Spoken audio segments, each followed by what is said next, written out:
नमस्कार, हमारे YouTube channel में आपका स्वागत है। आज के इस वीडियो में हम एक और महत्वपूर्ण संचार मॉडल के बारे में बात करेंगे जिसने मीडिया और संचार की दुनिया में गहरा प्रभाव डाला है। हम बात कर रहे हैं जॉर्ज गेर्बनर के मॉडल की, जिसे 1956 यानी 1956 में प्रस्तुत किया गया था। इस मॉडल में मानव संचार को एक विशेष प्रारूप में प्रस्तुत किया और इसमें संचार के कई महत्वपूर्ण पहलुओं पर ध्यान केंद्रित किया गया है। तो चलिए इस मॉडल को विस्तार से समझते हैं। गेर्बनर का मॉडल अन्य संचार मॉडलों से काफ़ी अलग है। इसे 1956 में ऑडियो विजुअल रिव्यू में प्रस्तुत किया गया था। इस मॉडल का मुख्य उद्देश्य संचार की प्रक्रिया में विभिन्न चरणों को समझाना है। आइए इस मॉडल के विभिन्न चरणों को समझते हैं। इस मॉडल को 3 मुख्य चरणों में विभाजित किया गया है, जिसको हम अलग अलग देखेंगे। पहला चरण है क्षैतिज आयाम यानी हॉरिजेंटल डायमेंशन। दूसरा चरण है ध्वन्यात्मक आयाम यानी ऑडिटरी डायमेंशन। तीसरा चरण है पुनः क्षैतिज आयाम हॉरिजेंटल डायमेंशन। तो एक एक करके हम एक एक चरण को एक्सप्लेन करने की कोशिश करते हैं। तो पहला चरण यानी क्षैतिज आयाम, पहला चरण क्षैतिज आयाम है जो किसी भी संचारित घटना से शुरू होता है। यहाँ घटना एक बाहरी सत्यता होती है जिसे व्यक्ति अपनी परिकल्पना के आधार पर देखता है।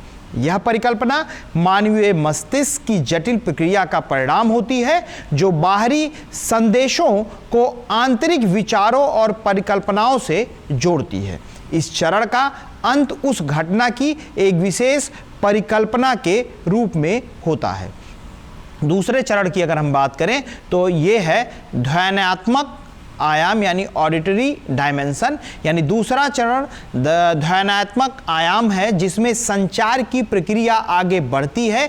इस चरण में घटना से संबंधित अर्थ निकालकर उसे संचार योग्य तरंगों में परिवर्तित किया जाता है। इसको हम संदेश कहते हैं। इस स्थिति में संदेश भेजने के लिए उपयुक्त माध्यम का चयन करना आवश्यक हो जाता है।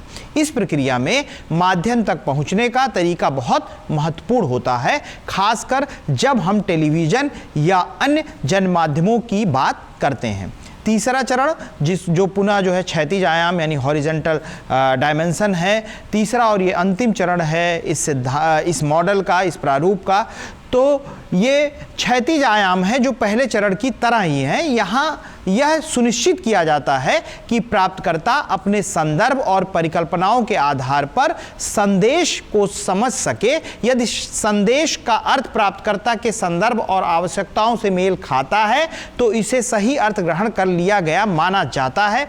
इस चरण में संदेश का अर्थ संचारकर्ता और प्राप्तकर्ता के बीच की परस्पर प्रतिक्रिया का परिणाम होता है। तो जॉर्ज गेर्बनर के मॉडल में क्या महत्वपूर्ण है? यह मॉडल संचार की प्रक्रिया को 3 महत्वपूर्ण चरणों में विभाजित करता है, जो न केवल संचार की जटिलता को उजागर करता है बल्कि यह भी दिखाता है कि संचार का अर्थ कैसे विभिन्न स्तरों पर विकसित होता है।